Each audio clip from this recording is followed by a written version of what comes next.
নিয়ে তো মানুষও পাচ্ছে, কথা বোঝেন নাই? বয়সালা গরু নিলে হয় কি জানেন, ওই যে মনে করেন কৃমি টিমি মুক্ত করে না, এলে রোগ প্রতিরোধ ক্ষমতা কমে যায়, প্লাস এই লিভারটা মারি খাওয়া যায়। ওই লিভারটা দেখছেন তখন কী হয়েছিল, জব করছেন তখন কলজাটা পড়া গেছিল। এই কারণে সবসময় ভালো গরু দেখি শুনি নেবেন, তাইলে দেখবেন যে তোমার গরুও ভালো থাকবে, সুন্দর হইবে। এই এই বাছুরটা তো দেখছেন যে মার্শাল্লাহ অনেক ভালোই আছে। ইরের পেট থেকে যে বাছুর বেড়াইবে ওইটা দেখবেন যে আরো ভালো হইবে। কায় হাতে বাদ দাও, গরু নিবে যেমেন একলাই যেমেন অত,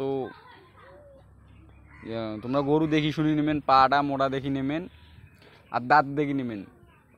কমপক্ষে তোমরা 2 দাঁত যদি নেন তাইলেও চলে, 2 দাঁত নিলেও চলবে। বেশি নিলে ভেজাল হয়ে যায়। যেমন মানুষ দেখেন না, যত বেশি বয়স হয় তত বেশি দেখবেন যে রোগ প্রতিরোধ ক্ষমতা কমে যায়, দিন দিন স্বাস্থ্য খারাপ হয়ে যায়, অনেক ধরনের রোগ হয়, বুঝছেন?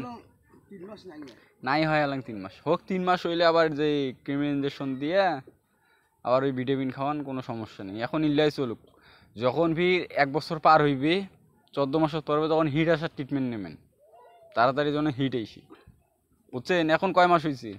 রমজান মাস হয়েছে। 1 বছর হয়নি, এলাই 1 বছর কয়টা মাস হইল, এটা বড় হইবে আরো, চিন্তা করেন না। তোমার মনে করো এই ছাগল কয়টা, এই 2 নেয় আরো দে আসিন, আদি নিস নেন, আদি জিনিস পুষিয়েও এখন কোনো ইয়া নেই। যাই হোক, এখানে এক ভালো করে খিলেন, ইনশাল্লাহ দেখবেন যে এখানে দিয়ে তোমার খামার ভর্তি হয়ে যাবে।